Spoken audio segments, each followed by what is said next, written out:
مجھے ایک بندے نے کہا کہ مولانا صاحب اللہ تعالیٰ قرآن میں فرماتا ہے کہ اپنی آوازیں نبی علیہ السلام کی آواز سے کیا ہے بلند نہ کرو. اگر تمہاری آواز سے بلند ہو گئی تو تمہارے اعمال حقارت ہو جائیں گے، برباد ہو جائیں گے اور تمہارے نیکیاں جو ہے نا ختم ہو جائے گی، تم حقارت. جو لوگ سنی حضرات پنج گانا نماز سے پہلے حضور علیہ السلام کو الصلاۃ والسلام علیک یا رسول اللہ یہ صدائیں لگاتے حضور علیہ السلام کو تکلیف نہیں پہنچاتے، یہ تو رب تعالیٰ نے قرآن میں منع کیا ہے.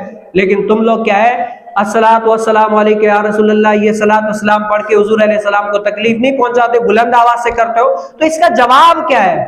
اس کا جواب کیا ہے؟ مفسرین نے یہ آیت آپ جب نکالیں گے نا، اس آیت کی تفسیر میں جائیں گے، یہ تب ہے جب رسول کائنات صلی اللہ علیہ وسلم کی بارگاہ اقدس میں حاضر ہو. جیسے حضور علیہ السلام کی بارگاہ میں صحابہ حاضر ہوتے تھے نا علم دین حاصل کرنے کے لیے. پھر جو ہے نا بڑے کی بارگاہ کا ادب یہ ہے کہ اس بڑے سے ہماری اگر اونچی ہو گئی تو یہ کیا ہے؟ بے ادبی ہے. وہ اسی لیے وہ پہلے کے لوگ کیا ہوتے تھے؟ حضور علیہ السلام کی بارگاہ اقدس میں حاضر ہو کے بلند آواز کرتے تھے. اس وجہ سے اللہ تعالیٰ نے فرمایا جب محبوب علیہ السلام کی بارگاہ اقدس میں حاضر ہو تو اپنی آوازیں پست رکھا کرو، نیچی رکھا کرو. کم آواز کی تو یہ بے ادبی ہے، تمہارے اعمال غارت ہو جائیں گے، برباد ہو جائیں گے. دوسرا وجہ کیا ہے؟ مفسرین نے فرمایا کہ حضور علیہ السلام کی بارگاہ اقدس میں منافقین بھی حاضر ہوتے تھے. کیا ہے؟ منافقین بھی حاضر ہوتے تھے. پھر اگر کوئی بات حضور علیہ السلام کی سمجھ میں نہ آتی نا، پھر جو مسلمان ہوتے تھے وہ پوچھتے، اور مسلمانوں کی آواز کم ہوا کرتے تھے.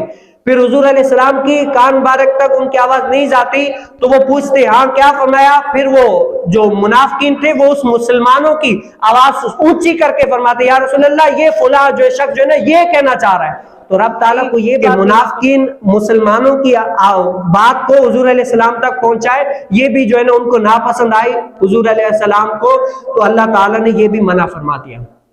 اور کبھی کبھار صحابہ کرام رضی اللہ تعالیٰ اجمعین حضور علیہ السلام کی بارگاہ اقدس میں حاضر ہوتے تو بے توجہ سے کیا ہے؟ بے توجہی سے کبھی کبھار آواز بلند ہو جاتی. تو رب نے محبوب علیہ السلام کی بارگاہ اقدس میں جب بھی تم حاضر ہو نا تو کیا ہے؟ اپنی آوازیں پست رکھو. یہ اسی لیے فرمایا. یہ نہیں ہے اذان کے بعد پہلے جو ہے نا صلاۃ والسلام پڑھا تو یہ ناجائز ہو گیا، حرام ہو گیا. پھر تو ہر خطیب جیسے ہر خطیب ہے کتنے جوشیلے ہوتے ہیں، بیان کرتے ہیں. اس کا مطلب کیا ہوا؟ ہر خطیب اسپیڈ سے اگر بیان کرے گا تو کیا ہے؟ حضور علیہ السلام کی یہ توہین ہو گئی. اور اسی طرح دنیا کے اندر جتنے سارے لوگ ہیں اگر اسپیڈ سے بات کریں گے تو کیا ہے؟ گویا کہ حضور علیہ السلام کی توہین ہو گئی. تو ہر ذی شعور اس کو یہ نہیں کہہ سکتا کہ یہ ہے. اللہ رب العالمین کیا ہے؟ ہمیں سمجھنے کی توفیق نصیب فرمائے.